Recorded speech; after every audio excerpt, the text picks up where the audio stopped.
I know that I stand on the stolen lands of the Bindal and Woolgoorukaba people. I pay my respects to these First Peoples and to any Aboriginal people present, especially any elders that are present. Given our presentation, I reflect on all the grannies, the nannies, the sisters, the women and girls. I've been fortunate to share my life with a few, and I'm eternally grateful for their support and guidance. Always was, always will be Aboriginal land. Today I'm presenting this paper with my friend, colleague and colleague Dr. Deb Anderson, who could not be here today in person but is that disembodied voice you can hear. We are also presenting on behalf of the extraordinary women of the Great Barrier Reef who have so generously shared their stories with us. Research has consistently shown that gender inequality persists for the marine sciences and the sciences more broadly. And this certainly became apparent in our interviews with the women scientists of the reef that are the subject of our presentation today. From the most senior eminent reef scientists in their late careers to mid and early career scientists, that reef science is a gendered political space bellowed from the pages of their interview transcripts. Women disrespected, overlooked and ignored, underestimated and groped, objectified, harassed and disempowered in a zillion moments that speak directly, like the sharpest and fastest arrow, to the heart of a patriarchal society and what this means for women's lives.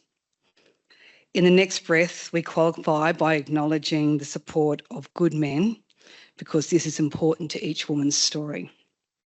But this qualification does not dilute the seriousness, the impact of a world that prioritises men's bodies and lives. Deb and I understand the fluidity of gender and its intersections. We underline the challenges experienced by women scientists are not experienced equally, but rather interact and accumulate with additional attributes, including race, wealth, ethnicity, sexual identity, disability, age, culture, and caring responsibilities. Women have diverse experiences and we respect not all women everywhere all the time. Our reef women are not victims but warriors. Our women blaze, disrupt, challenge, ignore, navigate and blast through societal norms and expectations in our patriarchal society, generation after generation, in a zillion ways. It's that 1%. We have not included First Nations women as yet in our project out of respect for cultural protocols and to ensure that when we do so with cultural safety at the fore of our thinking. We do it proper. Our work always leaves a legacy. For the scientists we spoke to for this paper, many look for signs of change across generations of women scientists.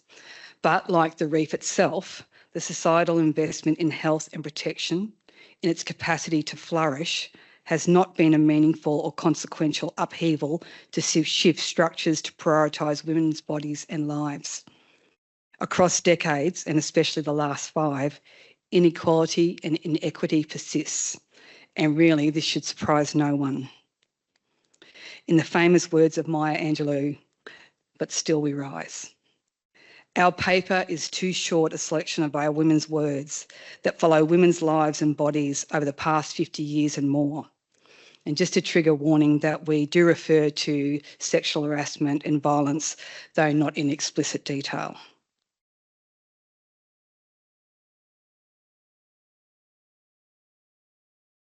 This project began in earnest in 2020 with the John Oxley Library Fellowship and just in time for the COVID lockdown. The interviews today were conducted mostly during 2021 and to 2023. We've had several attempts at an ARC, who hasn't, and other funding rounds and continue to do so. We are also working on other creative outputs, including public events, a trade book, and of course, journal articles. We are invited to share our project regularly and there is genuine interest. Ironically enough, the reason why funding has not emerged yet is the point of the project. So Deb and I continue to rise too.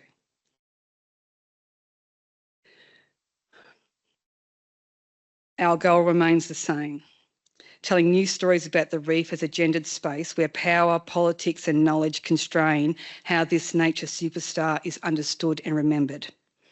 We maintain that the fate of the reef and women are intertwined, that what happens to the reef and what happens to Australian women, and women more broadly, is the same thing. New stories create new endings for the women and the reef, and as a direct consequence, a new story for us all.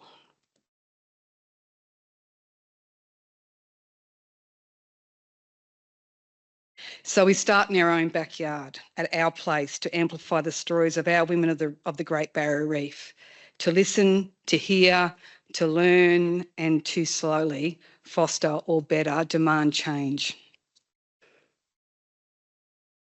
This is a quote from one of our late career reef scientists. Well, I think it's true that there is certainly a place to record women's histories and in terms of their relationship with the reef. And I'm really hoping that the sorts of things that we went through in those early years are not facing, women coming through science and reef sciences these days. So it's incredibly useful for them to understand what went on before. And I'm hoping that what you're doing will inspire other women to become reef scientists. And maybe seeing what people can do in the past with other sorts of issues to contend with will help to inspire them to persevere regardless.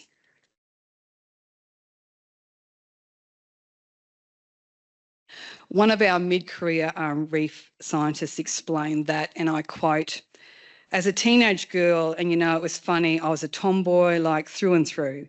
And so it took me a long time to come to this consciousness that, as a woman, many things are dangerous for me and are actually even barred to me. Here is a selection of our women of the reef: fierce, intelligent and dangerous. We present these women's words, identifying shared stories of entry, experience and challenges. We have so much to share and we didn't want to rush, so we are literally presenting their words, slowly for you to listen and to reflect upon in the context of your own experience.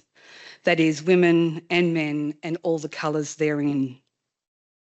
Moreover, this style of presentation aligns politically and methodologically with the project: women's voices, women's lives, women's bodies. Finally, we'll present some reflections positioning this as women and the reef in society. There are many who attest to local changes with global impacts and that we can act locally to impact global change. And we agree. Over to you, Deb. Thanks, Kerry. Entry into the next slide. The big thing, in many ways, it was a very misogynistic environment, although I didn't realise it was. That's going to sound rather weird. Part of it was, I think, my background and my schooling. It wasn't a posh school in those days, but there was an ethos that women can do anything. And so you did. And lots of people that I went to school with, well, most of them went to university and most of them had careers, which was unusual, I guess. I don't think most of them expected to. So when I finished, all the opposition that I got was as a married woman rather than as a woman. And after getting my honours, I went to see a relevant departmental head at University of Queensland. And I told him, I'm handing in my honours thesis. We're getting married and going to Townsville. And when you wrote that reference, because I knew there was a vacant tutoring position, which didn't materialise, but anyway, he said, "So you're getting married. Why would you want to work? You shouldn't. Just wait for this. You learn to cook banana cake and look after your husband's card index system." That's what he said. Next slide, please. I was very fortunate of having a father who had the view that you could do anything. There was no limitation. My sister and I had 3 elder brothers who were huge, really big. So being intimidated by big, hairy men wasn't so much of an issue. But having no sort of handbrake, I didn't know that I couldn't do it sort of approach. And the few times I was harassed to a point where I was in tears and rang my father, he said, "Walk in there, look them in the eyes, push back, fight." So I did. Next slide, please. Moving into experience. I feel very privileged because I have a network of really smart, strong women. and they've become increasingly more important for backing each other up. And I think that it just helps keep me sane, because if you've gone through it, there's nearly 100% chance that another woman has gone through it. And being able to be open and share those experiences and support each other is invaluable, because I just don't think a lot of women would get through some of the bullshit without being able to talk to other women. Next slide. So I have the most experience, like other people who literally just trained the survey technique. And anyway, I said, no, you have to keep things there. And they said, and you'll be doing surface watch. And then, yeah, it was from that particular field trip that I found out later that I had been labelled as a difficult woman. And I got turned down for a job in one of the sections because that rumour persisted. And I was like, what the F? And like everyone I work with, I get on really well with people, and I can get on with people from all different walks of life. But it's just that, you know, you will respect my authority and I don't have to explain myself to you is not good enough for me. To me, as my job was to him, didn't matter what we learned. I didn't care if we lived in a shoebox. And both wanted to make sure we supported each other. And that was really quite extraordinary at the time, because so many people have said, oh, I stayed home with childcare, which is fine, because we couldn't afford childcare because my husband earns more than me. Well, for us, pretty much 100% of my salary went to childcare, but we knew it was my future as well. So I think sometimes young women can't see and husbands can't see the fact that the little children are a small part of your life. You want to make sure you have a career after that. And if you stay 20 years out of the workforce, it's bloody hard to get back. And this is what happened to a lot of women, which is a bit sad.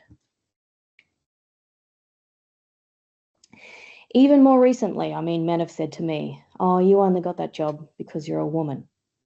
That's been said multiple times. After a senior appointment, he rang me up and he said, congratulations, you've only got the job because you're a woman, you know. I can't tell you how many times people have said that to me over different things.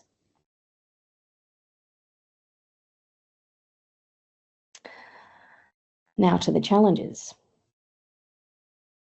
When you hear about the reef and all of these media and reports, and so often it's the men dominating the conversation, whereas I think especially coral reef science is probably skewed towards more women in it. Like when I look around me in my research, it's a lot of probably more women than men in doing it. But often representing it more broadly, it's men.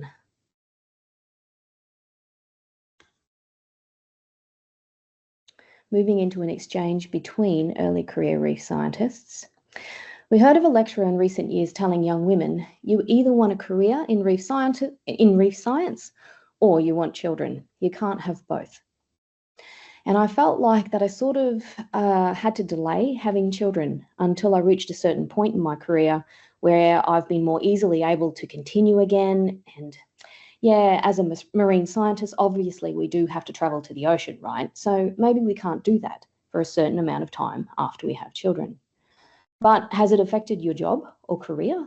Because for me, my fieldwork just has continued without me. That's probably the luxury of being at AIMS. I definitely think my vision of my career or like expectations have changed. I've got to be looking for all different projects and applying for different grants. I really can't put in a grant that's going to be, 6 months of field work. Next slide. But like compared to male colleagues that don't take time off, would they continue publishing and would that disadvantage you?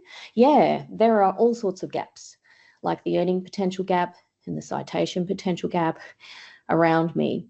Colleagues who don't have kids really work overtime.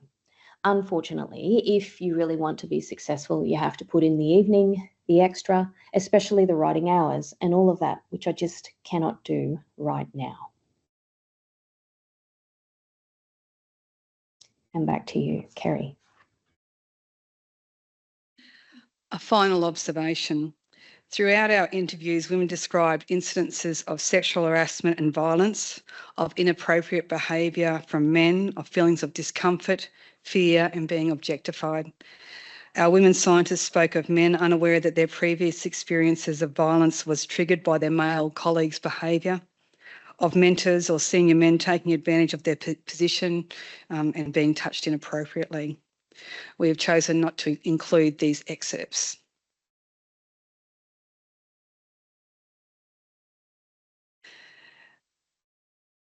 These are our reflections. This paper, presented on behalf of women scientists of the Great Barrier Reef, documents the persistence of gender inequality within marine science. Interviews reveal that the reef is not just an ecological system, but also a deeply gendered political and cultural space where women have faced persistent disrespect, exclusion, harassment, and disempowerment across the generations.